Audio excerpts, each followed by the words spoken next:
Eu convido você a abrir a sua Bíblia em Romanos, capítulo 12. A carta de Paulo aos Romanos, aos crentes em Roma. No capítulo 12, carta que Paulo escreveu aos Romanos. Então, Paulo escreveu aos cristãos em Roma, e Roma foi a última parada de Paulo. Quem já teve a oportunidade de ir lá em Roma, e passou ali no local onde Paulo ficou preso. Ele ficou por mais de 2 anos ali em Roma, aguardando o julgamento, porque ele apelou para César. E César, e a sede do governo romano, era em Roma. Então a gente já teve a oportunidade de passar por lá, né? Quando Paulo escreveu essa carta aos Romanos, ele diz no capítulo 12, a situação política de Roma, a situação social, cultural de Roma, era uma bagunça. Então, se você está se espantando com o que acontece hoje em nossos dias, imagine se você vivesse nos dias de Roma, onde Paulo escreve o primeiro capítulo da carta e vai falando da situação cultural, vai falar das práticas homossexuais muito comuns ali em Roma, das festas dos famosos bacanais promovidos pelo Império Romano, a miséria, a pobreza no meio do povo e o poder romano só se dando muito bem no pecado, hein? Aí Paulo escreve a sua carta aos Romanos no capítulo 12, verso 1, é um texto muito conhecido. Paulo diz assim: rogo-vos, pois, irmãos, pela compaixão de Deus, que apresenteis os vossos corpos como um sacrifício vivo, santo e agradável a Deus, que é o vosso culto racional. E não vos conformeis, essa tradução aqui diz, não se amoldem, e não vos conformeis com este mundo, mas transformai-vos, transformem-se, correta aqui a tradução, ó, transformem-se pela renovação da vossa mente, para que sejam capazes de experimentar e comprovar a boa, agradável e vontade de Deus. Amém. Que Deus então fale aos nossos corações através dessa palavra. Amém. Muito bem, meus queridos, aproveitando que estamos, pelo menos no calendário, carnaval, nós vamos falar sobre o carnaval, vamos dar uma palavra sobre isso. E eu estava meditando esses dias sobre o que Deus ia colocar no meu coração para transmitir à igreja, e observei o tema carnaval e comecei a pesquisar sobre isso. Por isso eu quero trazer essa reflexão para você, e eu creio que ela vai impactar a sua vida, assim como impactou a minha. E desde o momento que eu esbocei essa palavra, então eu preparo o estudo, depois eu vou no computador, aí eu organizo, e aí eu encaminho para o David, e o David lança no site, né, David? Então, desde, acho que quinta ou sexta, ele já estava com o esboço lá, né? Isso aí, muito bem. Obrigado aí, David. Então, essa palavra, ela vai ficando escrita, não dá para entender tudo que eu faço em forma de esboço, ainda que eu coloque muitas informações, mas eu digo isso para você, se quiser pegar o esboço lá no nosso site, o site do MIBA ou o meu site, você vai poder fazê-lo. Além de poder também entrar no canal do YouTube do MIBA Brasil. Se você ainda não se inscreveu, faça isso. Aí você vai ver todo o culto. Mas se você quer só a palavra, vai lá no meu canal também. Está lá a palavra. Então vai ficando aí. Então eu quero falar sobre o carnaval, que é o mundo de cabeça para baixo. Então, o mundo de cabeça para baixo, é exatamente isso o carnaval. E hoje nós estamos vivendo os dias de carnaval, mas este ano está diferente. Muito diferente de outros carnavais. Por incrível que pareça, o carnaval foi cancelado em todo o Brasil. Dá um aplauso ao Senhor aí.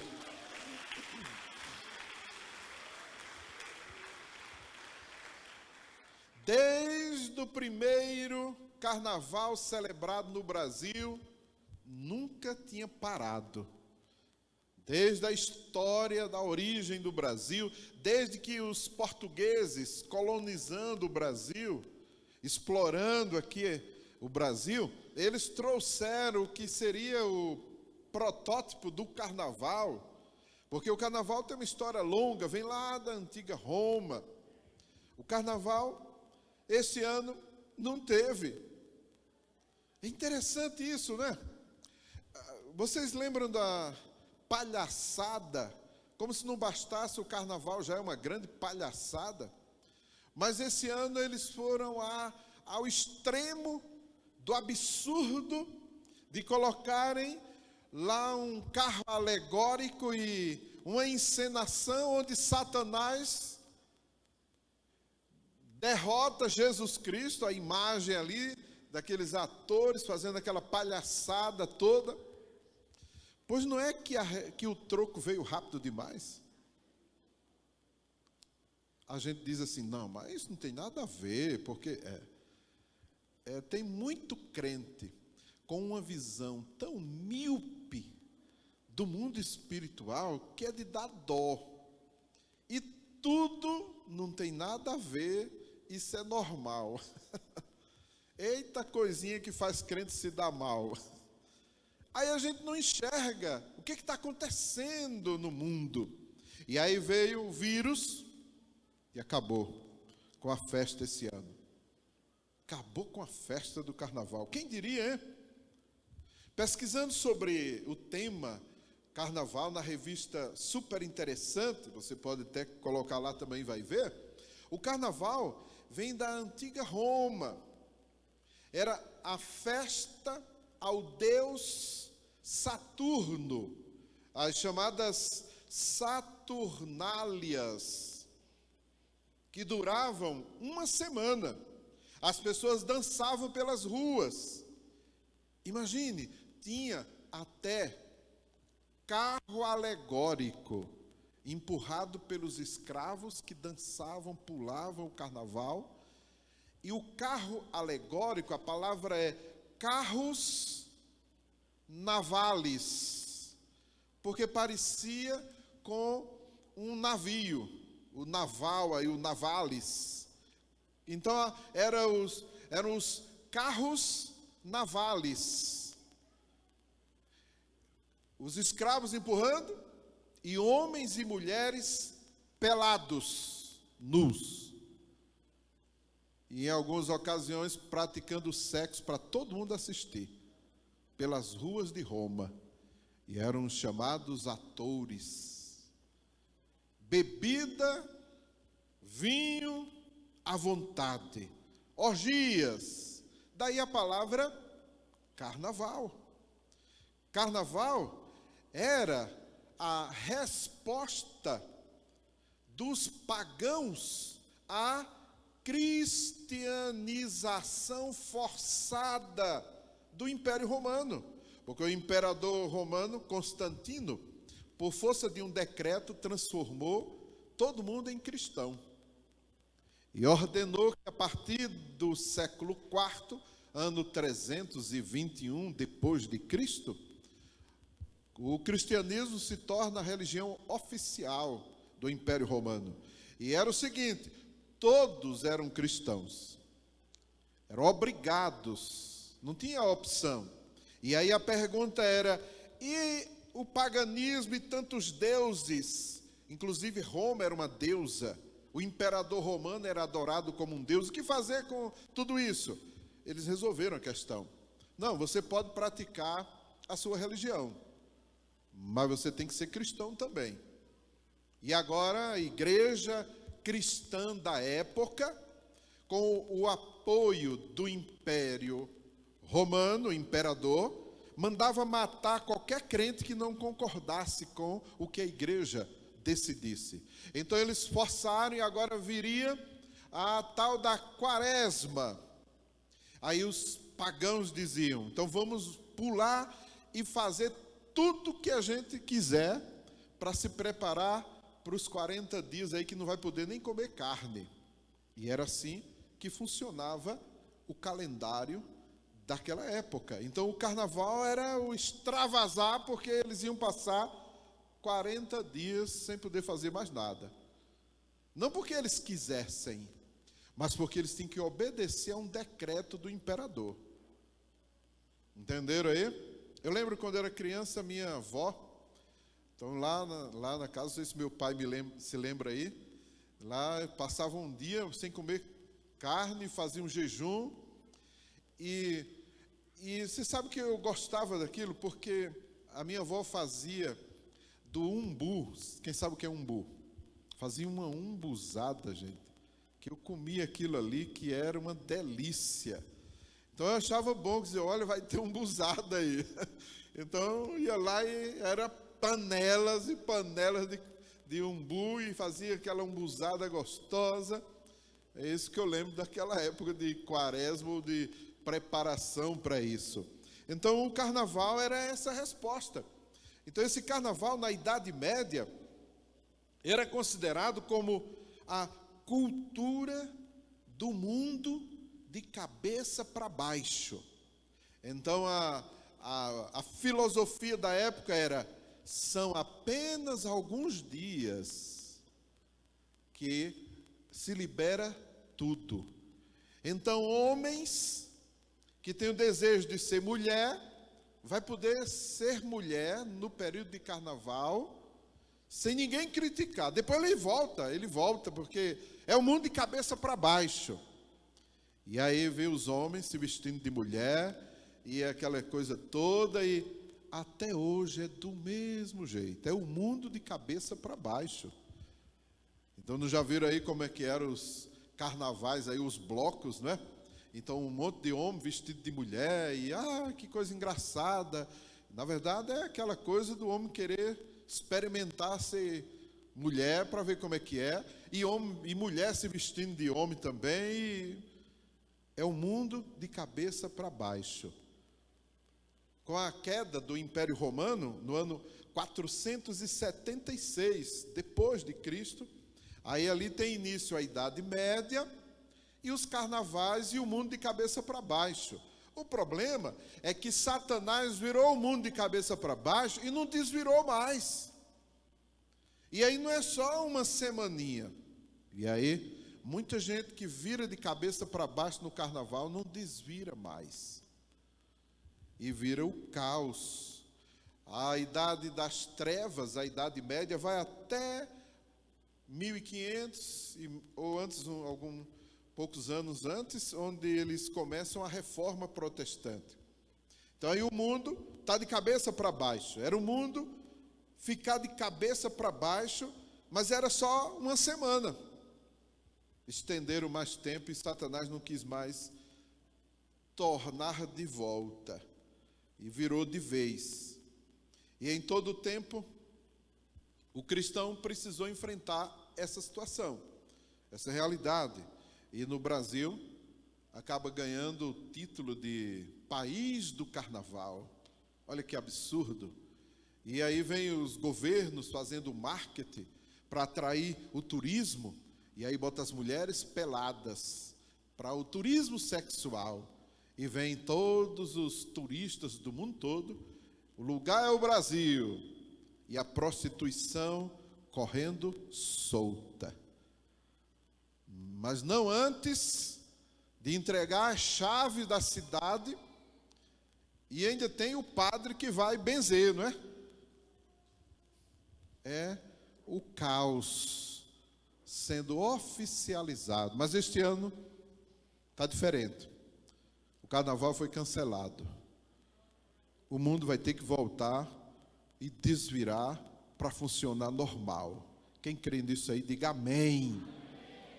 Então nós estamos nesse desafio, vendo o mundo de cabeça para baixo e a gente ter que tornar esse mundo de volta.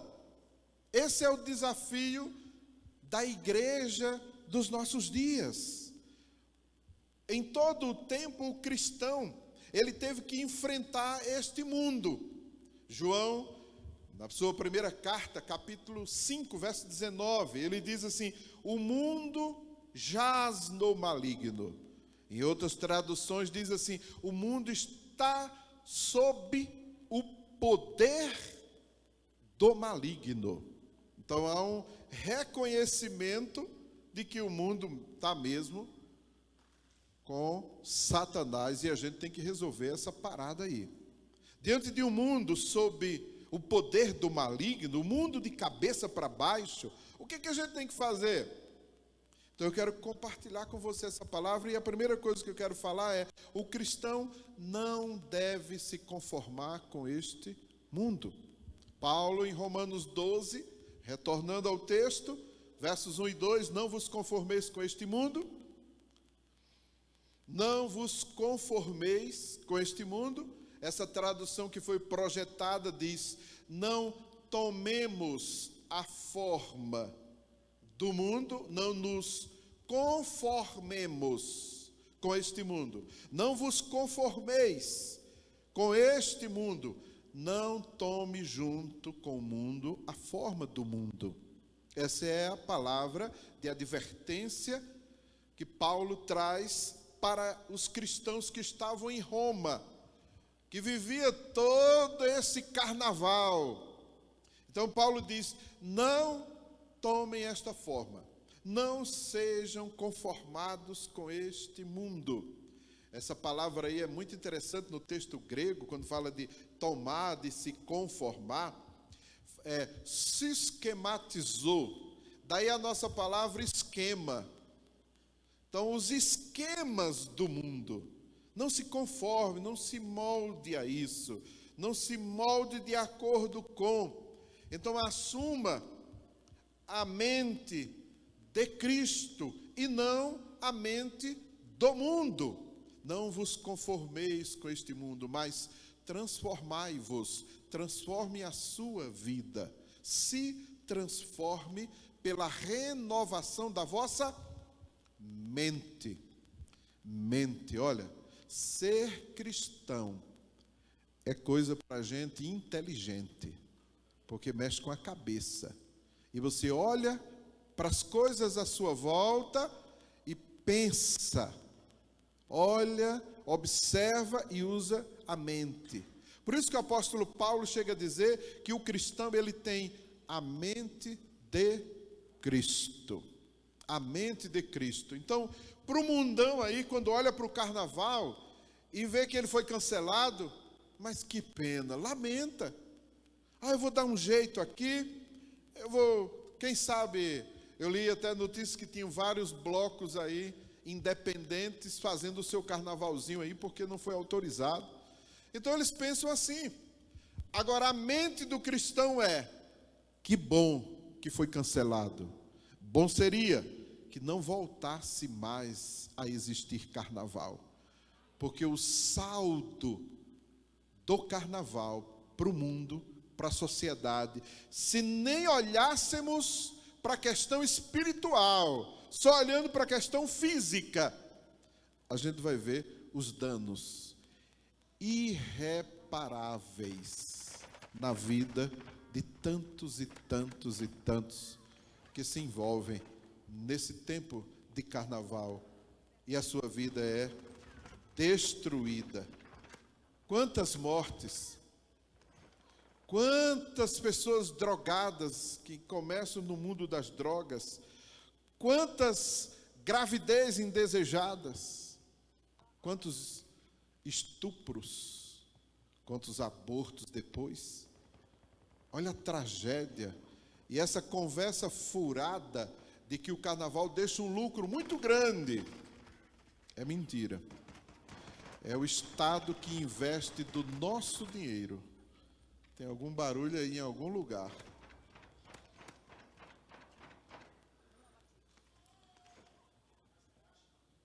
A caixa, deu problema na caixa. Então, a gente olha para o mundo, usa a mente de Cristo e a gente olha diferente para o carnaval. O cristianismo ele tem caminhado com uma acomodação cultural que é vergonhosa.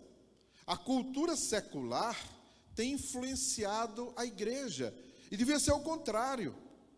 E aí hoje a gente começa a observar que a coisa só tem piorado, gente.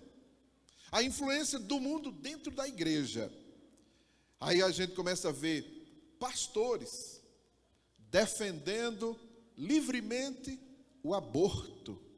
Gente, não dá para entender um negócio desse. Pastor defendendo o aborto.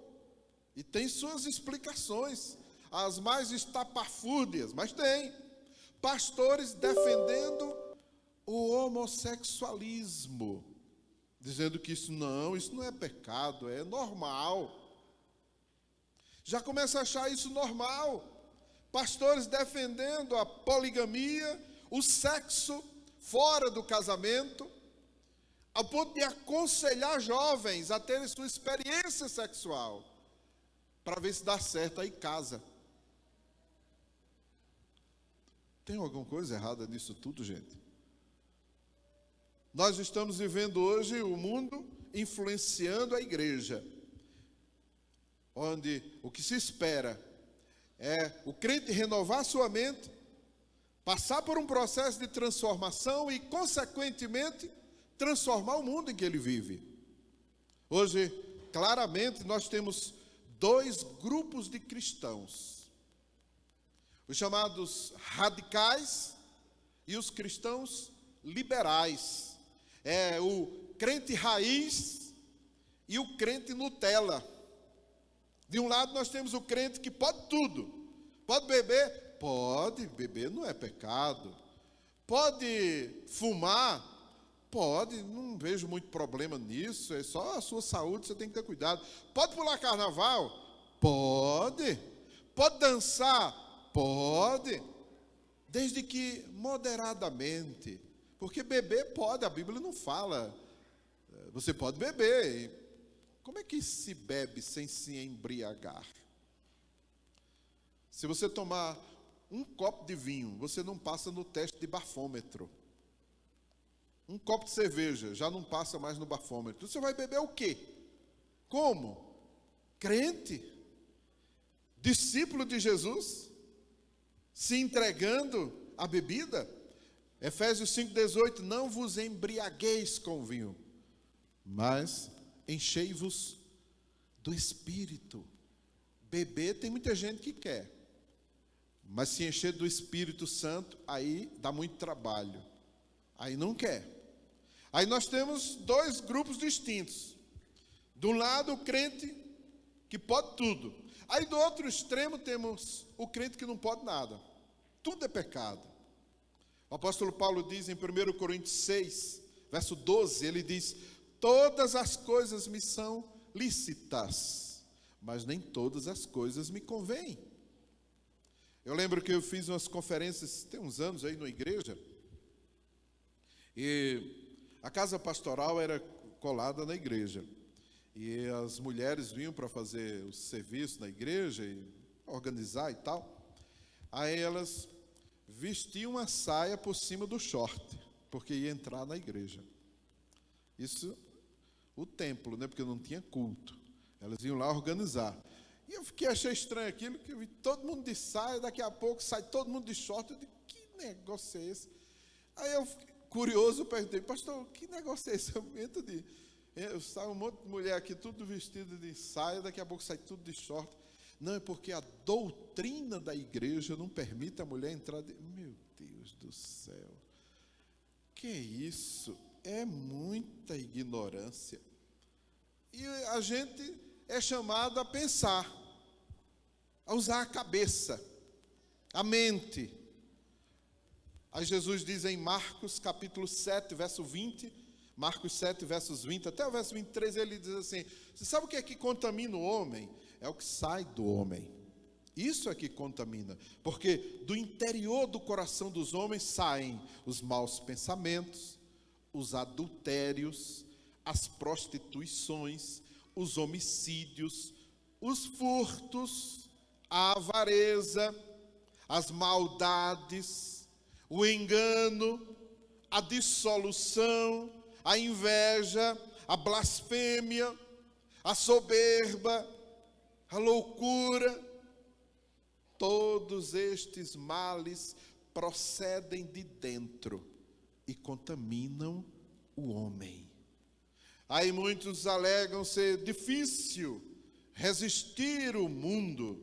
O mundo mudou e nós temos que mudar também. Até onde nós temos que mudar?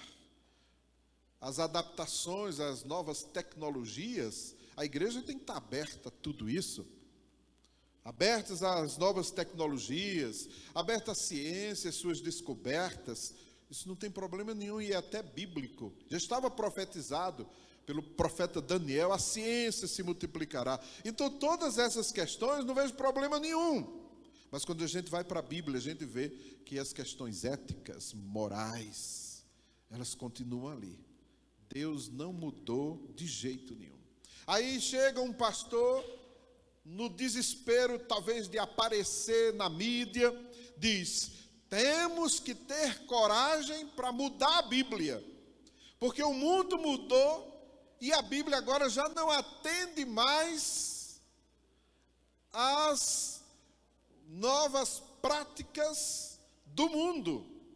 E temos que mudar a Bíblia para poder receber as variedades, as múltiplas escolhas sexuais. Meu Deus, o que é isso? O que é isso?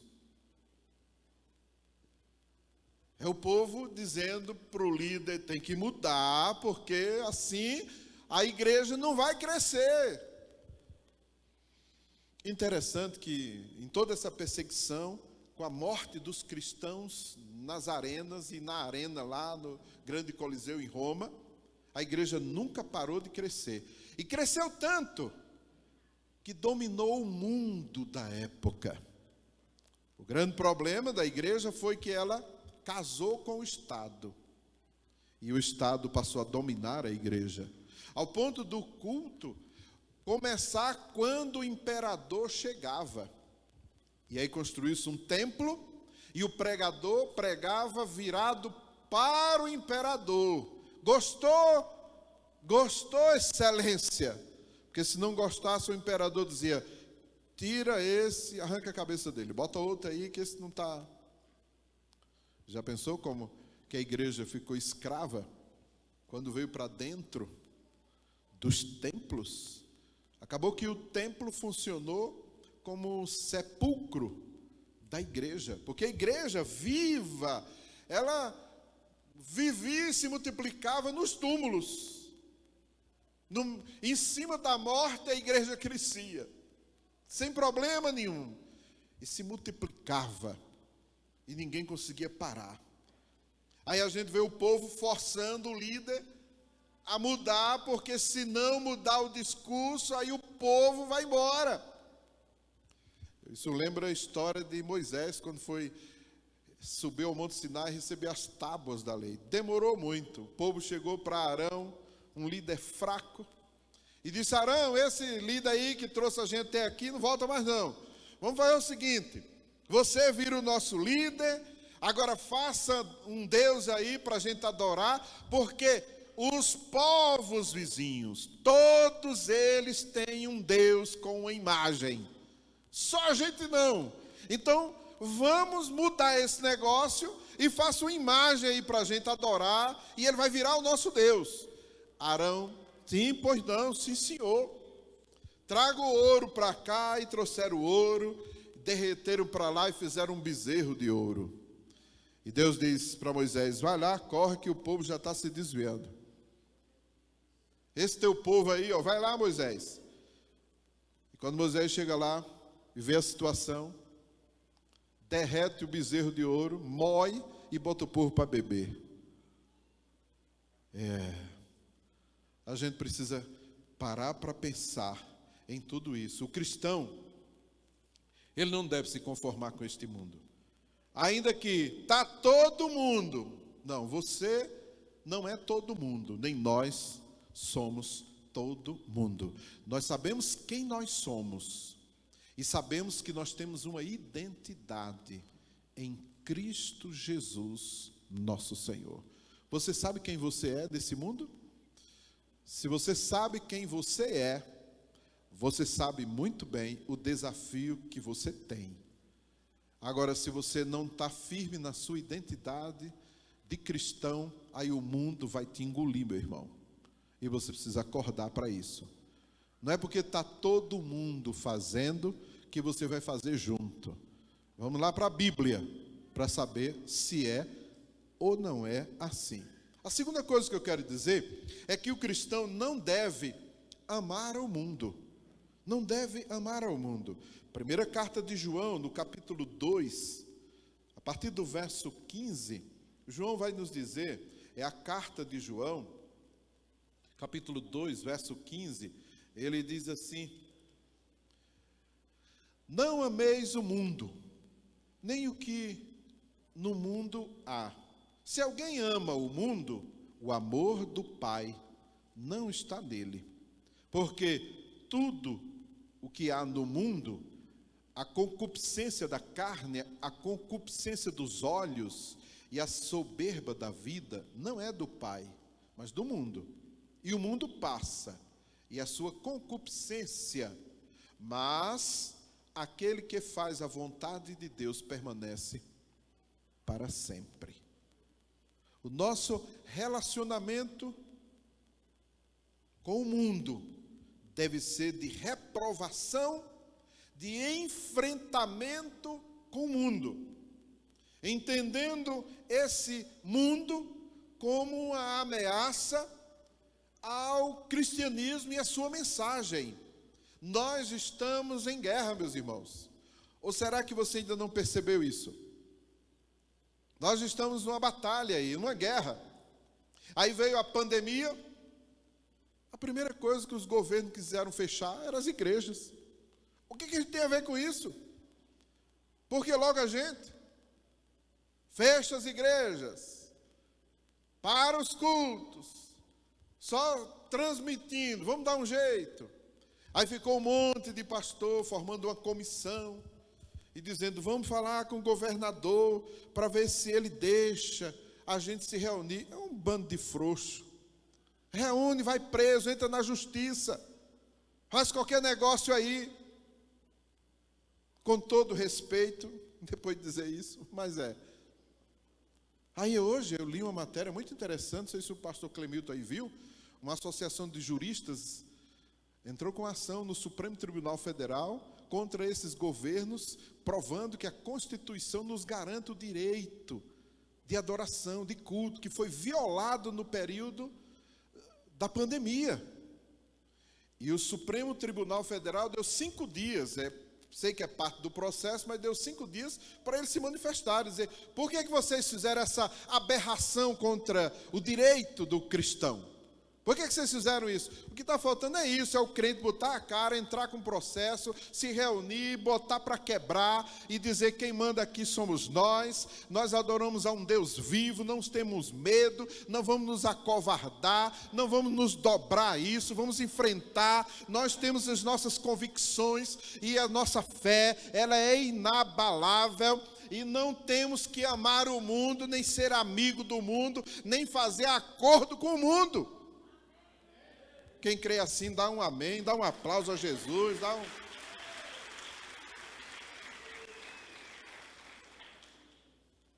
A gente não tem que se conformar com o mundo, não. Quando o apóstolo Paulo diz em Romanos 12, não vos conformeis com este mundo, no texto grego, tem 2 palavras que é usada como mundo. Cosmos, que é o mundo físico, tudo que tem aí. E uma outra palavra que fala de mundo é aeon. O aeon que é traduzida como mundo, significa um espírito que governa o mundo. Paulo está dizendo assim, Satanás. Paulo está se referindo a um espírito. Não vos conformeis com este mundo. Não se junte com Satanás. É a melhor forma da gente interpretar esse negócio aí. Não vos conformeis com este mundo, mas transformai-vos pela renovação da vossa mente. Paulo está dizendo, crentes, acordem. Usa a cabeça. Olha o que é que Satanás está fazendo com vocês. É para despertar, é para a gente acordar. Jesus chegou a dizer assim, olha, eu já não posso mais falar muito com vocês, porque o príncipe deste mundo, já não vos falarei muito convosco, porque se aproxima o príncipe deste mundo, e nada tem em mim. Está lá em João 14:30. Então o que Jesus está querendo dizer com isso? Para ser mais claro, Paulo escreve a segunda carta aos Coríntios, no capítulo 4. A partir do verso 1, Paulo vai usar mais uma vez a palavra aeon. Ele diz assim, porque o Deus deste século, aeon, e não cosmos, cegou o entendimento dos incrédulos. Mas eu diria, Paulo está cegando o entendimento dos crentes também, Paulo. Porque os crentes estão querendo ser amigo do mundo. Os crentes estão querendo dar um jeitinho. Você sabe, né? Olha, no domingo eu sou crente da igreja. Mas na segunda-feira, aí eu vou trabalhar. Aí eu vou fazer negócio. Eu trabalho vendendo carro, eu não posso falar a verdade. Peraí, você é crente? O que você é? Não, porque o mundo é assim. Se a gente não tomar a forma do mundo, a gente não sobrevive. É mesmo? Será que é assim mesmo? Não, porque eu não posso falar toda a verdade. Que é isso? Você é ou não é crente? Muitos cristãos não conseguem ver nada demais em determinadas atitudes, comportamentos, decisões que seguem naturalmente o curso deste século. Naturalmente. Aí vem, agora está maior fama aí, os pastores botam uma tajazinha, pastor, é pecado não sei o quê, e está lá os pastores respondendo. Aí só pergunta, pastor, é pecado eu viajar com meu namorado e dormir no mesmo quarto? E é pecado, pastor, eu fazer... Que é isso, gente? Claro que é pecado. A Bíblia diz que isso é fornicação. Que é isso, apóstolo? Isso não tem nada demais. Todo mundo faz. Você não é todo mundo. Você é alguém muito especial que Jesus escolheu com um plano e um propósito específico. Mas todo mundo está fazendo. Eu lembro do encontro que eu ministrei para os homens e eu disse que quem tinha namorado e estava praticando sexo fora do casamento tinha que resolver casar e se resolver. Aí um jovem depois me procurou e disse assim, eu namoro, mas eu pratico sexo, mas eu amo. É mesmo? E por que não casou? Não, mas para casar e não pode não. E vocês na igreja namoram assim, sem transar? É? E eu fiquei assim, meu Deus, olha o mundo como é que está. Aí muitos crentes dizem, não, isso é normal, isso acabou, isso aí era naquela época, isso não tem nada a ver, isso continua sendo pecado, até que Deus desça e muda a palavra e diga, não tem mais pecado aqui não. Aí não é pecado, aí você escolhe com quem você vai ficar. Se você quiser ser amigo do mundo, torne-se inimigo de Deus, não tem acordo, não tem arrumado. Então há essa situação do apego exagerado às coisas do mundo em nossos dias. A igreja, os discípulos, há um desespero, parece. E o amor ao mundo, o apego ao mundo, as coisas do mundo, apego ao dinheiro, à usura, à avareza. E aí por isso que muitos crentes não entregam os dízimos. Eles sabem que a mesma palavra que diz que aquele que confessa os pecados receberá o perdão de Deus, né? Prosperará até. Essa mesma palavra que diz que Jesus vai salvá-lo e ele crê que vai ser salvo, é nessa mesma palavra que diz para entregar os dízimos. Isso não. O dízimo aí já é muito para mim. É muito. A 10ª parte é demais.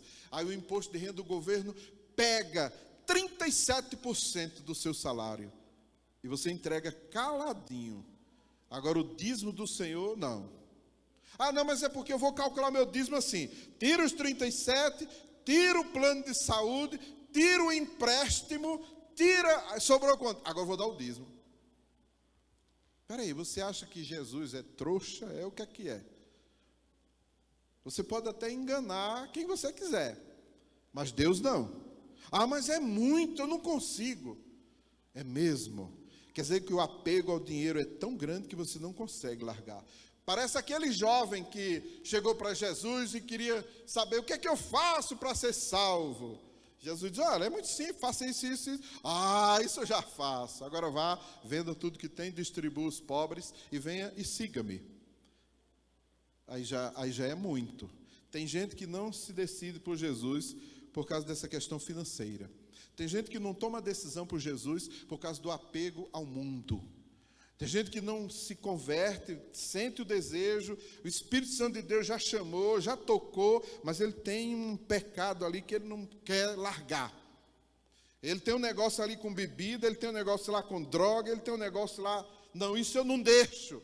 Morro, mas não deixo. Vai morrer mesmo. Vai morrer mesmo, é o apego ao mundo, é o desespero pelos prazeres carnais, pela riqueza, pela fama. E chama tudo isso de felicidade. E é um grande vazio, um grande engano que Satanás está fazendo. E Jesus vem e diz, olha, não ajunteis para vós tesouros na terra, onde a traça e a ferrugem tudo consome, onde os ladrões minam e roubam. Mas ajuntai tesouros no céu, onde nem a traça nem a ferrugem consomem, e onde os ladrões não minam nem roubam. Mas as pessoas não querem acreditar na palavra, parece. E aí não junta tesouro no céu, mas quer juntar na terra. Muitos amam tanto o mundo, que não tem tempo nem para servir a Deus. Eu tenho que passear, eu tenho que estudar, eu tenho que trabalhar, não tem mais tempo para Deus, porque é muito mais importante para Ele. Trabalhar, estudar, passear, não ter compromisso, não querer nada com... Aí chega no bem bom e não quer nada com Deus. Mas ele se decidiu. Eu creio, eu vou até na igreja. Eu não gosto muito não, quando o apóstolo fala umas pregações lá que fica... Eu gosto daquelas que... Você vai ficar rico, vai prosperar. Essa eu gosto. Pois é, hoje você não vai achar muito bom não, né? Muitos amam tanto o mundo que não consegue servir e entregar sua vida a Jesus. Nós precisamos decidir, o mundo ou Deus? Pois ninguém pode servir a dois senhores, porque ou há de abandonar um e amar o outro. Olha, você tem que decidir sua vida, meu querido. Essa aqui é a realidade. Essa aqui é a realidade. Deixa eu dizer a terceira coisa para a gente terminar. O cristão não deve temer o mundo. Primeira carta de João 5, capítulo 19. João 5, 19, ele diz assim, primeira carta de João, capítulo 5, verso 19. Sabemos que somos de Deus e que todo o mundo está no maligno. Sabemos que somos de Deus e que o mundo todo jaz no maligno, ou está sob o poder do maligno. Então, e no verso 18 é interessante que o texto vai dizer, e o maligno não lhe toca. Então não temos que ter medo do diabo. O mundo jaz no maligno, ok, está sob o domínio do maligno. Até quando a gente vai deixar isso acontecer? Porque é uma questão da gente decidir essa parada. Porque Satanás está com este mundo, porque a gente está deixando. Porque eu não acredito que Jesus perde para Satanás. Você acha que perde? Você acredita naquela encenação no carnaval do ano passado? Jesus sendo arrastado, perdendo para o diabo, levando couro. Você acredita nisso? Aquela mensagem ali era para mostrar, ó, tá vendo? Tá vendo? A gente domina aqui. Satanás está dominando o mundo e tudo. Isso é uma mentira. Onde já se viu Satanás ganhar de Deus? Onde? Não existe isso. E o crente com medo do diabo? Como? Porque maior é o que está em nós do que o que está no mundo. Olha a Bíblia nos ensinando. A gente tem que ler a Bíblia, gente. Aí a gente vê uma batalha de Jó. Viu lá que o Satanás destruiu a vida de Jó. Viu lá que ele botou doença, ele acabou com os bens de Jó. Sim, vi. E viu lá no final a vitória de Jó. Prestou atenção na vitória final. Prestou atenção em quem ganhou. Prestou atenção? E aquilo é um caso excepcional, onde houve um propósito de Deus de permitir aquilo. Porque isso não é o normal. O normal é, e o maligno não lhe toca. O maligno não pode tocar em você. Você entendeu essa palavra? O maligno não pode tocar em você. Porque é muito maior aquele que está em você do que o que está no mundo. Deus não vai deixar Satanás tocar em nossa vida. Nós precisamos de cristãos corajosos, que não temam o diabo, que não tem segredo com o capeta. Eu lembro de um carnaval, vou contar aqui para vocês, lá vou eu com as histórias, né? Quem quer ouvir uma história aí verídica de carnaval? Aí um líder, um pastor foi fazer um carnaval numa chácara aqui perto, em Planaltina. Lembra dessa história, Carlito? Já sabe o que eu vou dizer, ó. O Gel, lembra dessa história, Gel? Lembra, olha aí. Lembra, Clemito? A gente foi até na chácara alugar, não foi, Suzana? E descobrimos, só tinha aquela chácara, não tinha outra, e a gente ia ficar lá. Quando descobrimos, aí a igreja foi para lá, os irmãos lá e tal. E aí, esse pastor depois contou, foi uma tragédia para lá. Aí eles se reuniram, e chegou a primeira noite, aí um camarada lá no meio, estava orando, e foram cantar, louvar e tal, todo mundo animado, e o rapaz passou mal. E aí oraram por ele, e ele botou para morrer, e daqui a pouco estava endemoniado, e aí disseram, não, Satanás, você vai sair, sai, não sai, uma briga danada. E eu sei que Satanás disse, eu vou sair, mas eu volto. E quando eu voltar, eu não volto sozinho. E saiu o demônio do camarada lá. Aí o cara ficou passando mal. E aí chamaram o líder lá e disseram, corre lá que ele vai morrer. Aí pegaram eles, não, vamos levar ele para o hospital, porque... E aí chega o líder, pegou o carro para lá, corre para o hospital em Planaltina. Demorou lá o atendimento, lá para a madrugada, liberaram, o médico disse assim, ele não tem nada, eu acho que ele teve algum choque aí, emocional, sei lá, e parará. Passou lá um remédio, um sossega-leão, leva ele. E trouxeram ele de volta na chácara. Quando eles voltaram para a chácara, isso o pastor deixou os irmãos lá fazendo o culto e corre para socorrer o irmão, né? E aí quando ele chegou de volta, que parou o carro, que desceu, que viu, não tinha mais música. E ele olhou, foi recebido. Ele disse que tinha um cheiro de enxofre no ar. E aí o irmão, quando ele falou, irmão, você estava o responsável, ele olhou e disse, eu não disse a você que eu ia voltar? Eu não disse a você que eu não voltava sozinho? Olha aí. Todo mundo endemoniado. Eu nunca vi uma história daquela. Todo mundo possesso na igreja. Não foi assim, Gel? Ele contou aí, foi um negócio assim, ele me procurou, falamos no gabinete sobre isso e tal. Todo mundo possesso. Aí ele desceu com o irmão e disse: agora só tem nós dois. E tinha uma irmã, né, que tinha ido junto e tal, e desceu: irmão, ora aqui, vamos orar, e Satanás, você está amarrado de joelho. O demônio olhou para a irmã e disse: você quer me expulsar? É? Você está adulterando lá na sua rua onde você mora, eu sei do seu caso. Desmontou a irmã na hora. Aí os irmãos ficaram lá, as crianças com medo, e os adultos, tudo mão para trás, e de joelho, e eles expulsando, um a um. Quase amanheceu o dia com tanto demônio para lá e para cá. Correram, foram para dentro da casa, porque uma senhora lá estava dentro da casa endemoniada. Aí ele vai lá, abre a porta da casa, onde eles ficaram.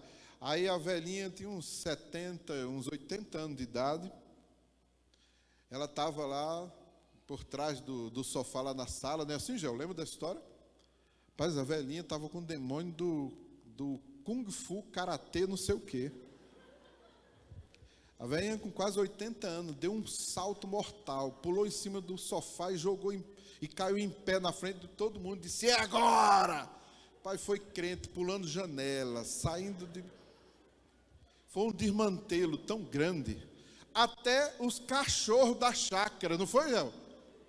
Os demônios entraram nos cachorros, os cachorros rodavam no meio do terreiro lá, e saíram desesperados para o meio do mato. Como? O galo, meu Deus, eu nunca vi um negócio dele, o galo lá, no coisa, o galo não estava mais cantando, como é que é? Em pleno carnaval, o diabo se soltou de um jeito. Quando amanheceu o dia, eles foram juntar as coisas, porque não dava mais para ficar ali. E foi todo mundo embora.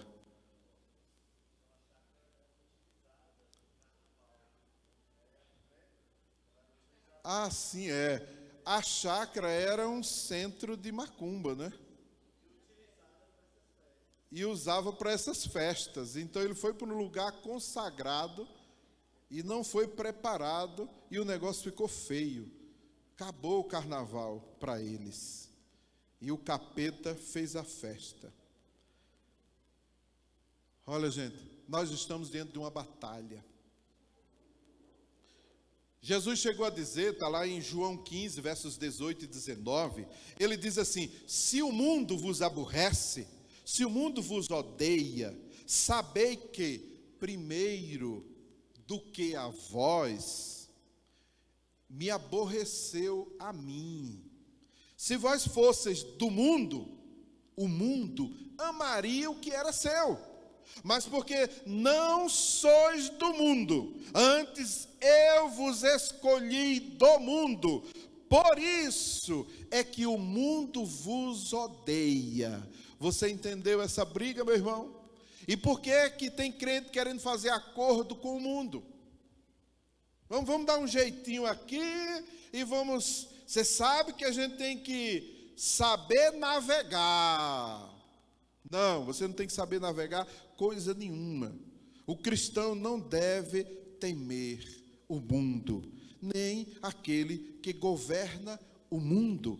Porque 1 João 4,4, maior é o que está em nós do que o que está no mundo. Nós vamos vencer o mundo. Nós vamos vencer o mundo. Quem crê aí, se expresse, meu irmão.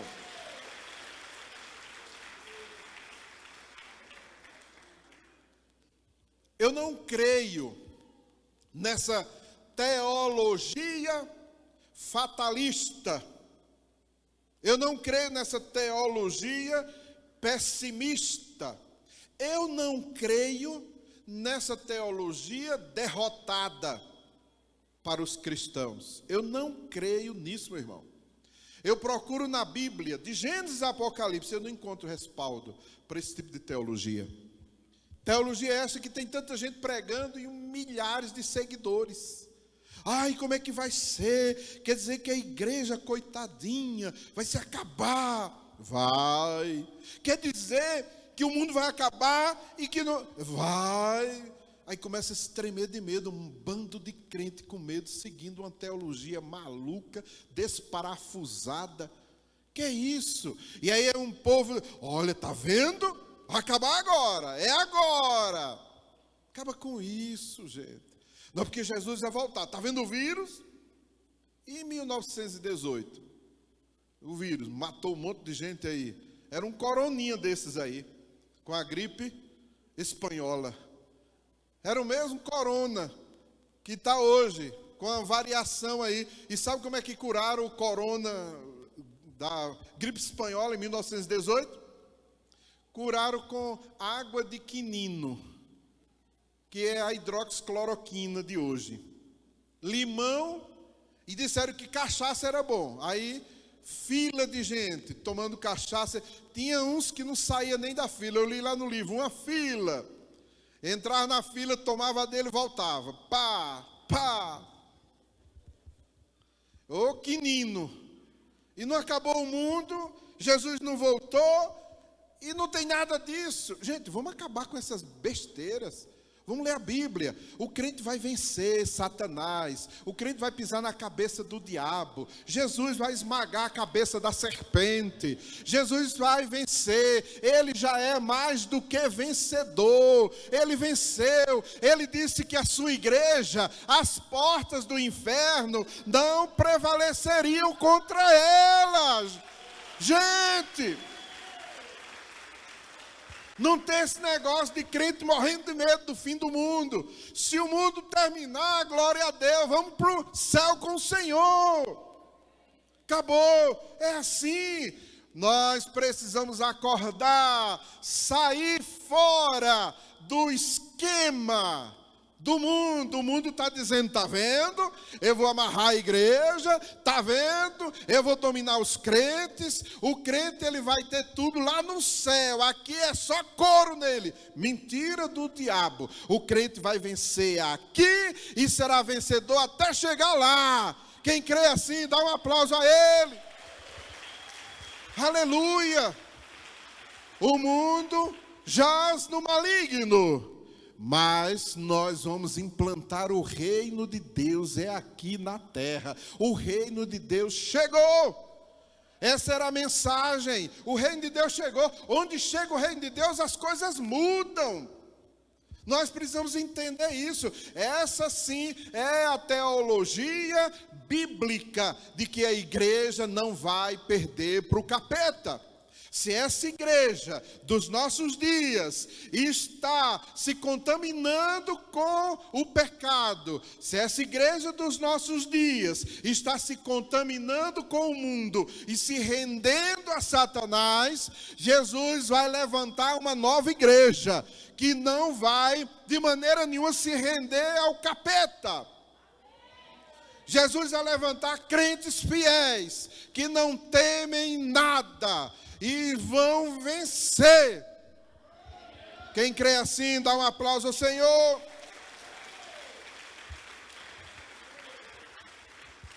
Como é que eu sei que eu vou vencer Satanás? Como é que eu sei, como é que eu posso saber que eu vou vencer o mundo? Vou lhe mostrar na Bíblia, meu irmão. Primeira coisa, se você quer saber se você vai vencer, eu vou dizer para você, a primeira coisa é se você é nascido de novo. Quem nasceu de novo, que teve uma experiência de conversão. Olha, eu não posso julgar isso em você. É você e Deus. Se você nasceu de novo, as coisas velhas já passaram. E eis que tudo se fez novo. Se você não nasceu de novo, você está num processo, está nascendo. Vai, não vai, as dores de parto. Mas se você nasceu, se você é esse nascido de novo, você vai vencer Satanás. A segunda coisa que eu quero dizer para você, você quer saber se você vai vencer o mundo, vai vencer Satanás, é se você tem fé em Jesus. Você crê em Jesus? Você crê ao ponto de entregar sua vida a Ele? Você sabe como era que os primeiros cristãos faziam? Eu li um livro de história do cristianismo, e eu lembro, eles eram levados às arenas, a arena lá no Coliseu lá, e abria-se as portas, as feras eram soltas, e os leões caíam em cima do povo, dos cristãos. Estraçalhava, e um monte de gente nas arquibancadas só assistindo e torcendo. Ei, aquele demorou mais, olha a cabeça dele e tal. Era assim que o cristão enfrentava. Mas antes dele ir para lá, para a arena, era dado uma chance a ele. Olha, vou te dar uma oportunidade. Você vai negar a Cristo. Você crê mesmo? Ou você quer negar? Negue a Jesus e eu tiro você. Não saía um. Não saía um. Aí hoje a gente tem uma igreja negando a Cristo por qualquer coisa. Ah, na igreja não falaram comigo, vou sair da igreja. Vai para o mundão. Está doido para ir para o mundão. Ele na verdade não nasceu de novo. Aí qualquer problema na igreja, eu já sei o que é igreja, só tem fofoqueiro. Tá, vá para o mundo que você vai ver como é que é lá o negócio. Porque a igreja é muita confusão, Se você tem essa visão da igreja, é porque você está com um problema que precisa ser curado e resolvido, meu irmão. Não chame a igreja disso, porque isso não é a verdade. Então, se você tem fé em Jesus, essa fé que te leva a sacrificar a sua vida por Jesus, você já venceu o capeta. O diabo não pode com você. Ele não pode, porque essa sua fé é inabalável. Se levar você para a arena, para o leão, você não vai abrir. Se botar você para testemunhar, você não vai abrir, você não vai ter medo. Essa é a fé que se espera. Então essa é a fé que vence o mundo. Você entendeu isso? Terceira coisa, se você quer saber que você vence o mundo, é se você crê que Jesus é o Filho de Deus. Se você crê que Jesus é o único Filho, o unigênito do Pai, aí você vence. Onde é que eu leio isso? 1 João 5, versos 4 e 5.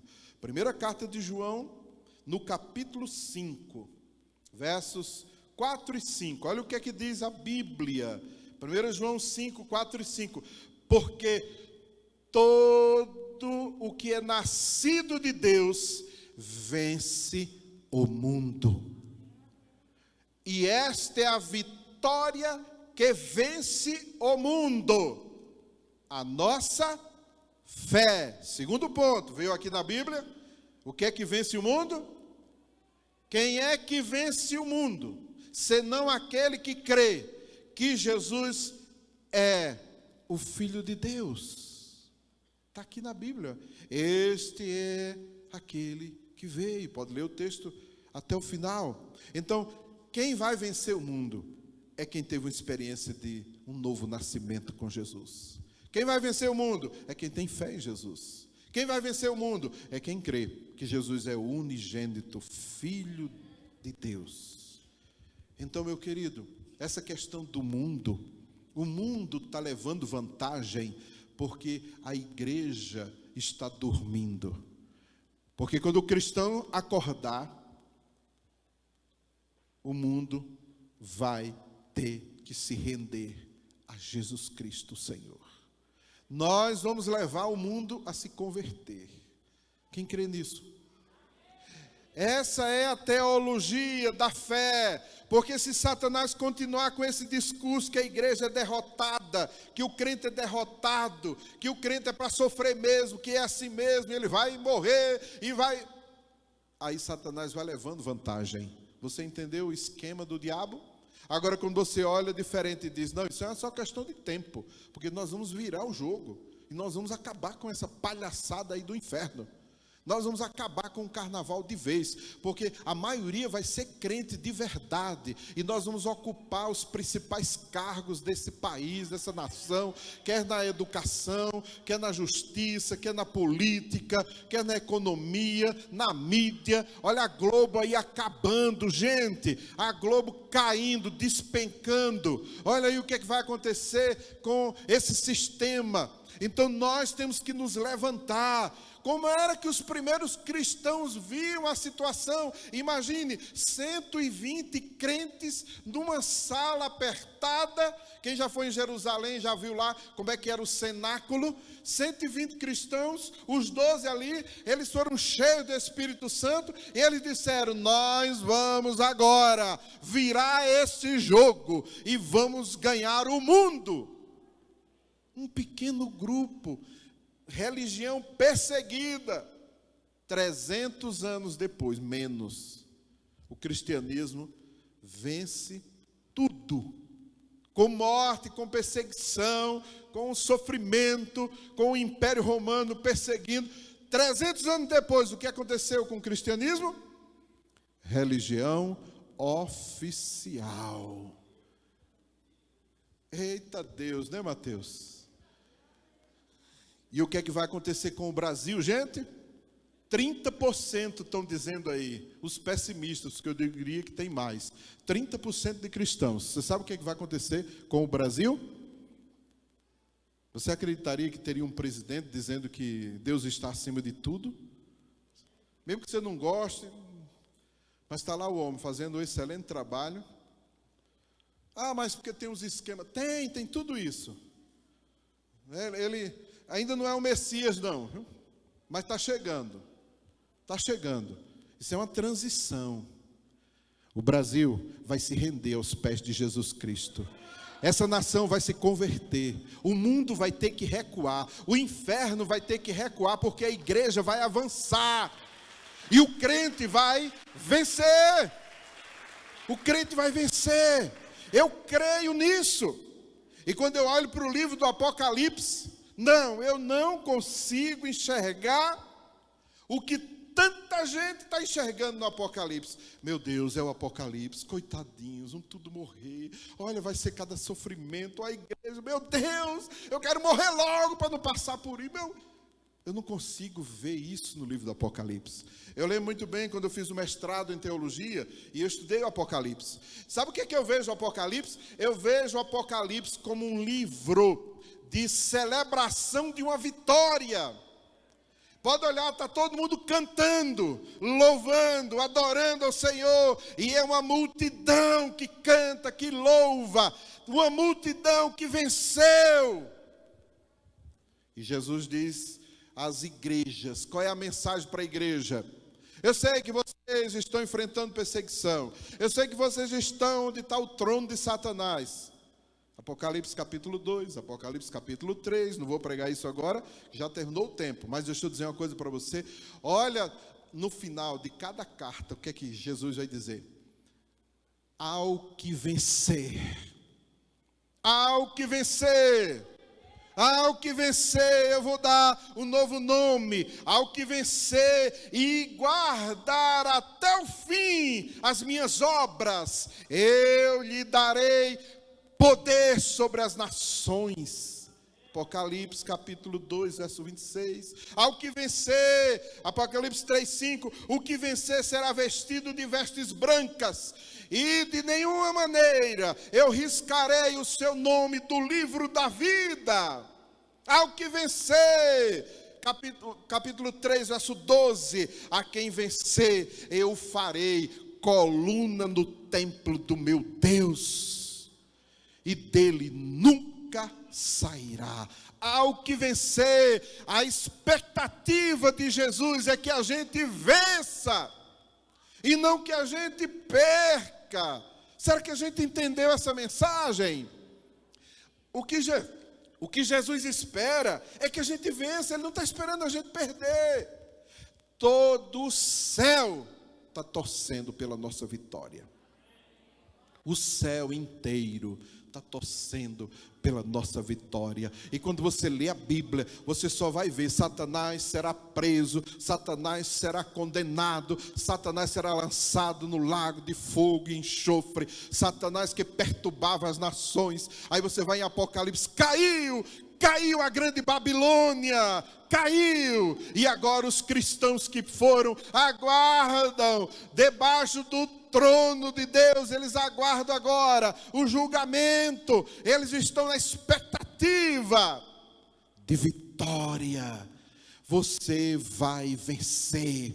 Eu não creio no crente que se converte e ele vai perder para o capeta. Isso não é verdade.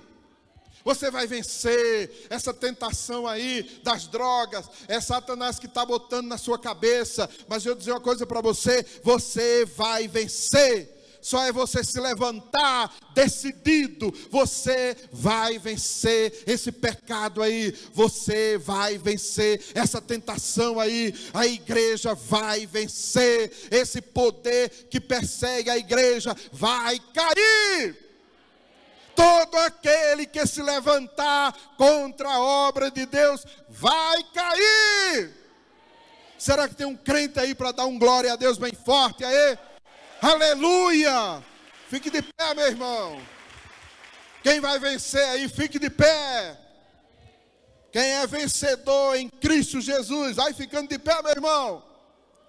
E fica de pé como vencedor. Você vai vencer. Você vai vencer, meu irmão. A expectativa de Jesus é que você vai vencer. Você vai vencer. As portas do inferno não prevalecerão contra a igreja de Jesus Cristo. É o inferno recuando e a igreja marchando, avançando. Nós vamos vencer. Vai ter luta? Vai ter dificuldade? Muitas, mas nós vamos resistir ao diabo e ele fugirá de vós. Quem crê que vai vencer aí? Quem crê que vai derrotar o capeta aí? Quem crê que vai vencer essa tentação aí? Comece a adorar ele. Comece a adorar o Senhor como um vencedor, porque você é um vencedor. Oh Deus, eu quero orar pela sua vitória, meu irmão. Eu quero orar aí pelo seu problema aí, pela sua luta. Tudo isso aí é porque o mundo te odeia. E Jesus já disse por que é que o mundo te odeia. Porque você não é do mundo mais. Porque antes Jesus te escolheu e chamou agora você para ele. Aí o mundo te odeia, mas ele vai perder. O que nós precisamos fazer é não se conformar com este mundo, não amar este mundo e não ter medo deste mundo, porque nós vamos vencer. É só resistir. É só resistir. Parece que tem muitos crentes que estão como os primeiros cristãos. Quando Jesus foi para a cruz, morreu, saiu os crentes tudo com medo e correram lá pelo caminho de Emaús, tristes, e Jesus caminha com ele e diz: por que vocês estão tristes aí? O que é que houve? Ah, você é o único peregrino em Jerusalém que não sabe da história, que Jesus, que a gente pensou que ele ia ser o Salvador, que ele ia ser o libertador, mataram ele, acabou. E Jesus diz: é mesmo, é? E foi assim a história, é? Foi, você não sabe não, é, rapaz?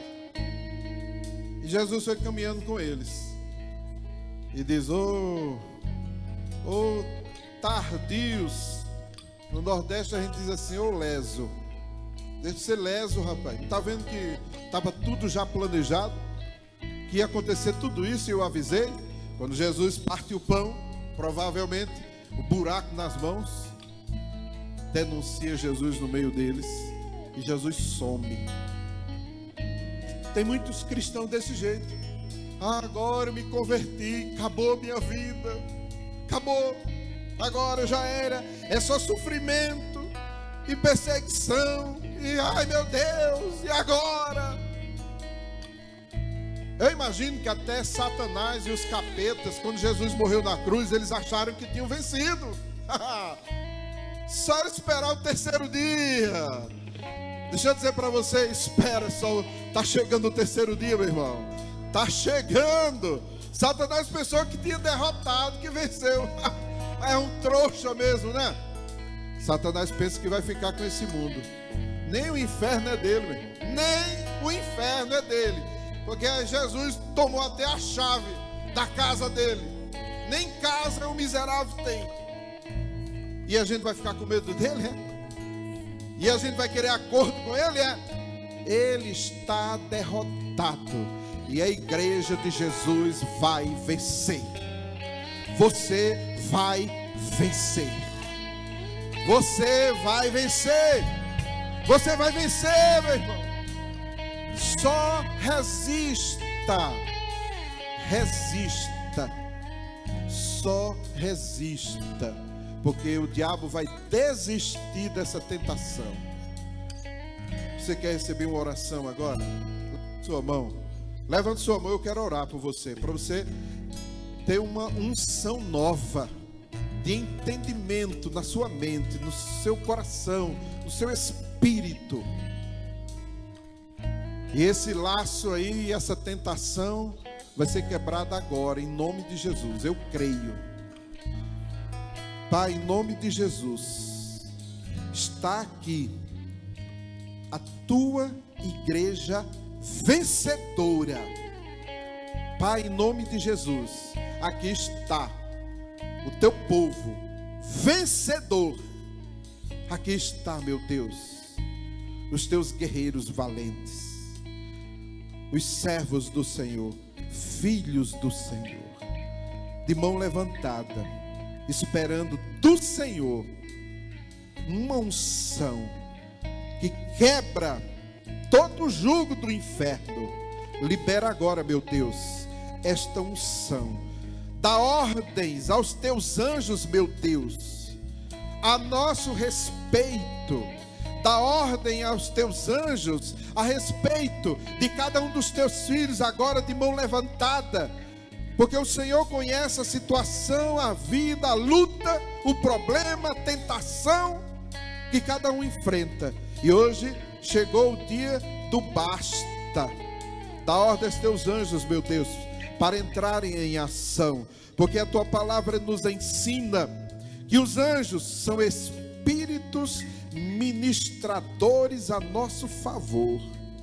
Então que eles entrem em ação agora, quebrando todo o laço do inferno, toda cadeia, toda amarra do inferno, caia por terra agora, em nome de Jesus. Que venha uma unção nova de avivamento, uma unção fresca de entendimento. A tua unção nos ensina todas as coisas e é verdadeira. Que esta unção nos alcance agora e saiamos daqui com a convicção de que somos mais do que vencedores em Cristo Jesus, nosso Senhor. Receba em nome de Jesus. Receba em nome de Jesus.